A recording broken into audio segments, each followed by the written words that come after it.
जय माँ काली बच्चों, बहुत ध्यान से क्वेश्चन देखेंगे। कह रहा है if a vector represented by complex number -3 + 4 iota -3 + 4 iota से एक वेक्टर जो है रिप्रेजेंट हो रहा है। फिर rotate through an angle of 180 degree.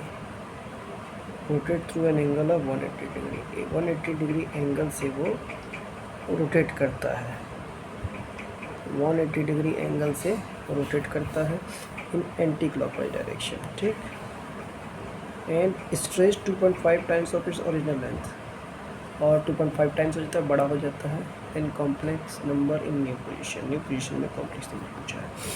ध्यान से देखिएगा बच्चों, क्वेश्चन में कुछ टाइप क्वेश्चन अच्छे क्वेश्चन होते हैं, ध्यान से देखना। कह रहा है Z1 जो है हमारा -3 + 4 आयोटा है। ठीक, और ये 2.5 टाइम्स हो जा रहा है। ठीक है, और बाकी लोगों ने पढ़ी है। अब देखिए बेटी, जब अगर ये Z1 है तो क्या आप बता सकते हैं कि मॉड Z1 कितना होगा? √3² + 4 से 3 का स्क्वायर करेंगे 9, 4 का स्क्वायर करेंगे 16, 25 यानी कि 5 हो जाएगा। ये आप मानेंगे। अब आपको नया चाहिए, Z2 चाहिए। किसको रोटेट किया गया है इसको ध्यान रखिएगा। तो मॉड Z2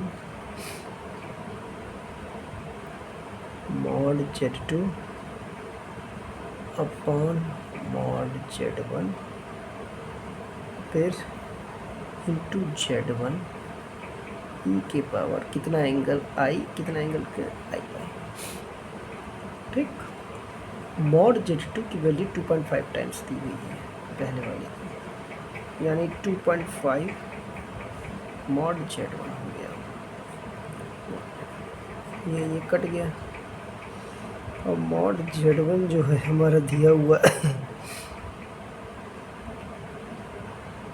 3 Z1 जो हमारा है -3 + 4 आयोटा, ये अब मानेंगे। ई के पावर आई पाई को क्या ले सकते हैं? cos पाई + आई sin पाई। मेरे ख्याल से यहाँ तक कोई कन्फ्यूजन नहीं बच्चों। 2.5 को मल्टीप्लाई कर दीजिए, ये आ गया -7.5 + आयोटा cos पाई। cos पाई में cos 90 + 90 sin 90 यानी 1 आ गया,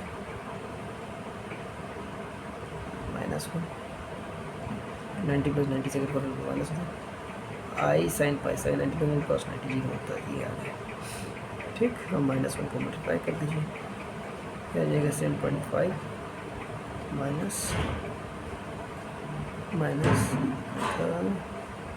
10 आयोटा था ना, सॉरी 5 × 4 करेंगे तो 10 आएगा, -10 बस आ गया इससे। ठीक, आई होप सो अच्छे से क्लियर होगा। ये फॉर्मूला आप अच्छे से याद रखिएगा, बाकी क्वेश्चन में कोई दाम नहीं है। चलिए अगला क्वेश्चन देखते हैं। अगला क्वेश्चन बहुत अच्छा क्वेश्चन है, ध्यान देने की ज़रूरत है बच्चों। कह रहा है, ध्यान से देखिएगा बच्चों, क्वेश्चन कह रहा है कि इफ़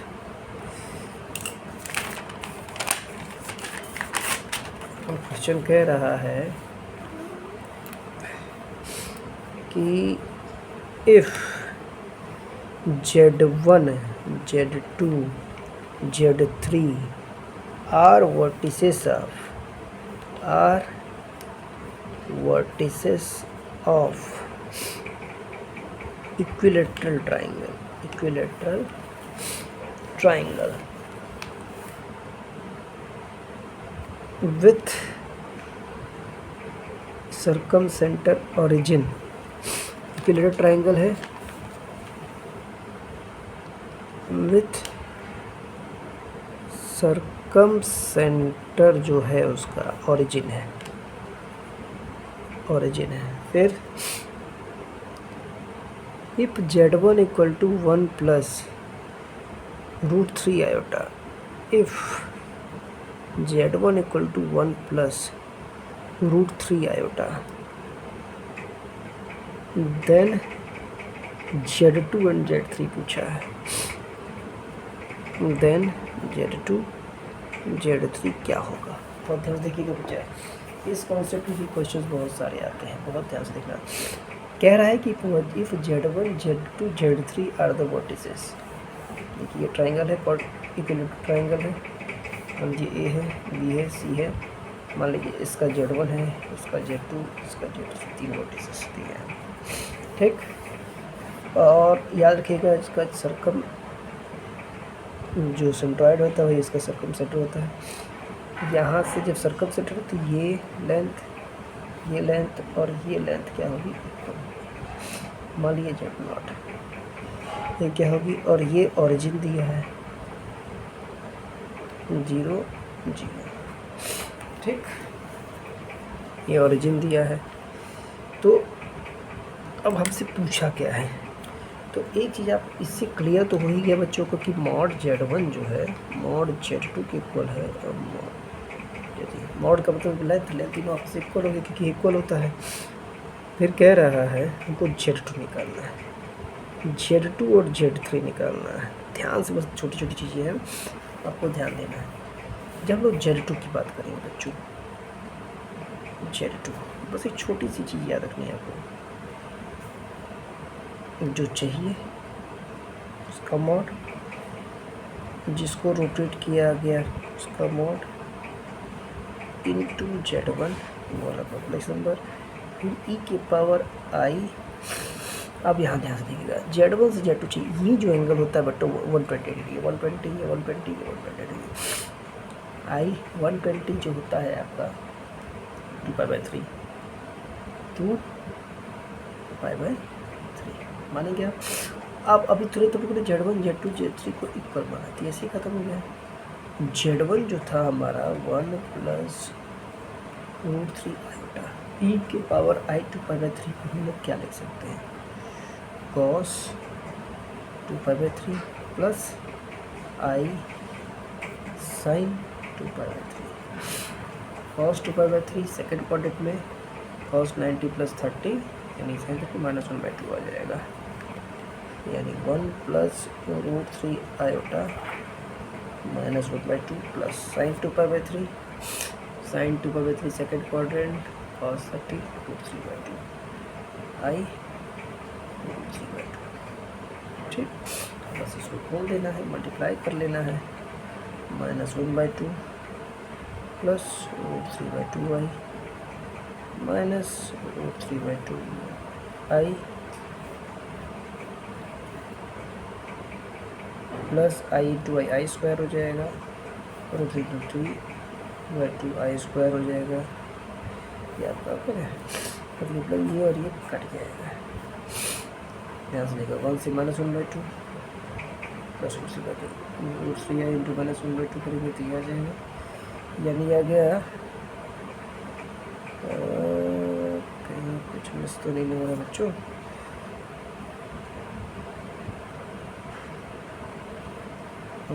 प्लस √3 आयोटा है, cos 2π/3 cos 90 + 30 sin 30 यानी कि 1/2 -1/2, ठीक है। ये हो गया i √3/2, ये भी सही है, 1 + √3 आयोटा, 1 का मल्टीप्लाई करेंगे तो सेम चीज़ आ जाएगा, √3 -√3/2 i, √3 3 आ जाएगा, 3i²/2, i² -1 होता है, चलिए 2 -3/2 यानी -2/2, यानी क्या आ जाएगा -2 प्लस 0 आएगा। ये सब कैलकुलेशन चेक कर लीजिएगा बच्चों, हमसे भी गलती हो सकती है। अब जब Z3 की बात करते हैं बच्चों, यहाँ पर देखिए, अब हम Z3 की बात करेंगे, मैं यहाँ निकाल ले रहा हूँ। जब Z3 की बात करेंगे फिर वही Z3 है तो mod Z3 upon mod Z1, और Z1 e की पावर, अब देखिए इधर क्लॉकवाइज, ये क्लॉकवाइज मतलब -2π/3 i -2π/3 -1/2 वैल्यू रख देंगे, वैल्यू रख देंगे तो उसकी वैल्यू आ जाएगी। देखिए रखते हैं वैल्यू, वैल्यू रखते हैं बच्चों। तो ये हो गया, ये तो कट गया। Z1 हमारा क्या है 1 + √3 आयोटा। फिर ये हो गया cos -2/3, तो माइनस को खा जाएगा तो cos/3 से वही हो जाएगा -1/2 -1/2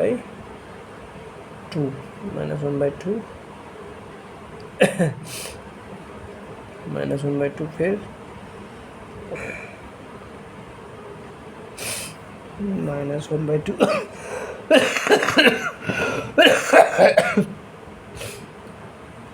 sin -2/3 यानी माइनस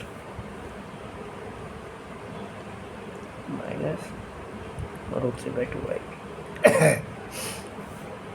फिर से मल्टीप्लाई कर दी तो वाइस वही पड़ेगी -1/2 माइनस √3/2y -√3/2y -3i² यानी कि प्लस हो जाएगा, इसका -1 हो जाएगा बाई 2 3/2 -1/2 2/2 यानी 1 और -3/2 -2√3i/2 यानी कि -3i आ जाएगा। ठीक, कैलकुलेशन अच्छे करिएगा बच्चों। आई होप सबको अच्छे से क्लियर होगा, इसलिए तो आराम से धीरे धीरे बता रहा हूँ ताकि आप सबको अच्छे से क्लियर हो जाए बच्चों। चलिए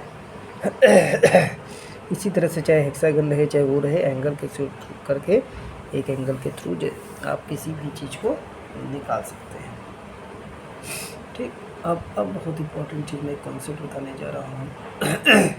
छोटी छोटी चीज़ें अच्छी चीज़ें मैं बताने जा रहा हूँ, बहुत ध्यान से देखिएगा। कह रहा है central form of circle, central form of circle.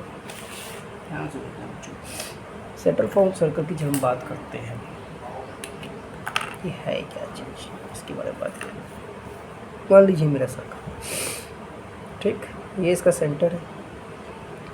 मान लीजिए मेरा Z0 है और ये Z है, तो R क्या होगा, Z - Z0। R जो हमारा होगा मॉड ऑफ Z - Z0 करेंगे तो हमारा क्या आ जाएगा, R आ जाएगा। आप मानेंगे? मान लीजिए किसी ने आपको दे दिया Z - 1 = 2, तो ऐसी कंडीशन में आप ये बता सकते हैं कि देखिए सेंटर क्या है। सेंटर आप बता सकते हैं कि 1 है, आयोटा कुछ 1 और 0 है, और रेडियस क्या है 2। रेडियस क्या है 2। अब मान लीजिए किसी और ने आपको ये दे दिया कि मॉड Z + 3 + 4 आयोटा = 5 है, तो यहाँ पे सेंटर क्या हो जाएगा -3 -4, और रेडियस आपकी 5 आ गई। रेडियस आपकी क्या आ गई 5 आ गई। क्लियर हो रहा है बच्चों? अब देखिए सिखाने का कुछ पर्पस है, आपको ये सब चीज़ें क्वेश्चंस में काम आएंगी। अब जैसे मान लीजिए कि हम लोग जनरल फॉर्म पे बात करते हैं, तो हम लोग जनरल फॉर्म पे जब बात करते हैं तो इसका जनरल इक्वेशन भी होता है सर्कल का। ये बहुत इंपॉर्टेंट चीज़ है, समझना है। इसके बाद अगली वीडियो में इस पर रिलेटेड क्वेश्चंस करवाऊँगा। General form of a circle क्या होता है? General form of a circle, इस पर विचार करते हैं।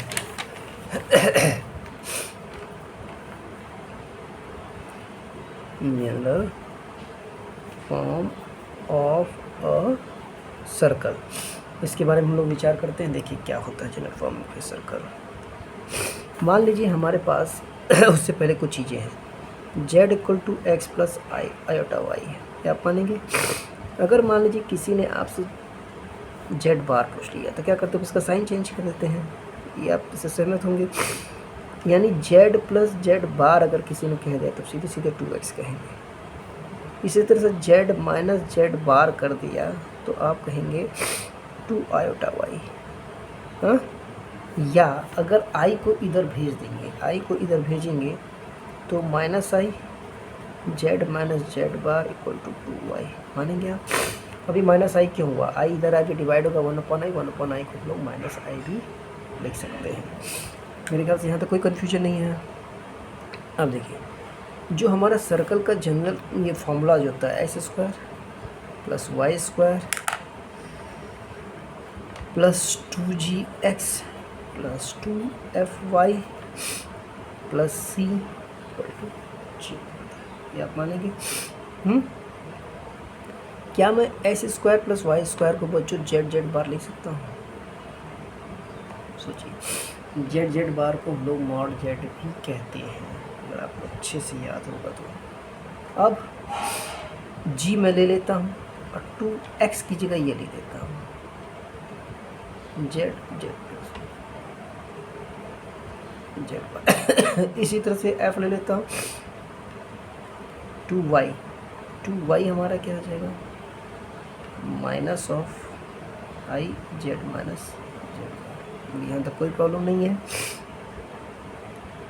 प्लस सी की जगह कुछ भी ले सकते हैं, माने ए बी सी डी कुछ भी लिख दीजिए, कॉन्स्टेंट है और ये भी है, यहाँ तो कोई लफड़ा नहीं है बच्चों। अब देखिएगा ध्यान से, यहाँ पे मैं इसको और सिंप्लीफाई कर देता हूँ, ध्यान से आपको देखते चलना बस। अब देखिए ये z बार हो गया, ये z बार हो गया, ठीक है, मानेंगे।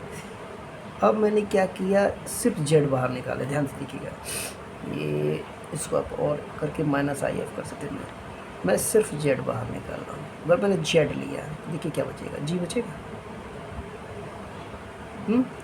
माइनस if बचेगा। सोचिएगा, मतलब आई आ गया बाहर तो -if × z, यानी z अगर ले लिया तो -if बचा, ये क्लियर हो गया।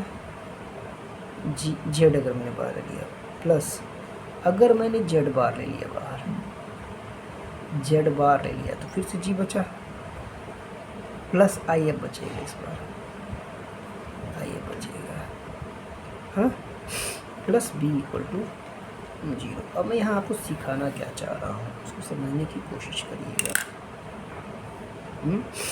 यानी ये जो आपका आया, ध्यान से देखिएगा, z बार प्लस इसकी जगह मैं क्या लिखने जा रहा हूँ, देखिएगा, a z प्लस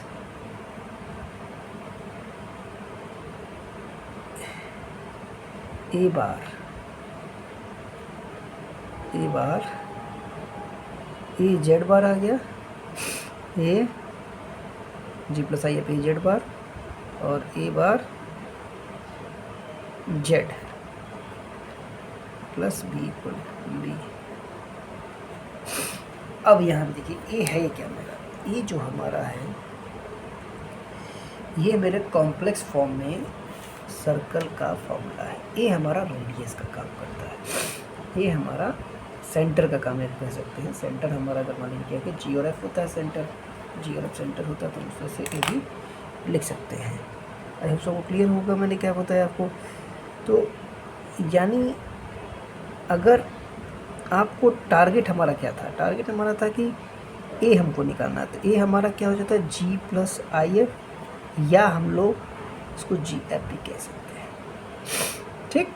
ये हमारा सेंटर हो गया, ये हमारा सेंटर हो गया, ठीक है।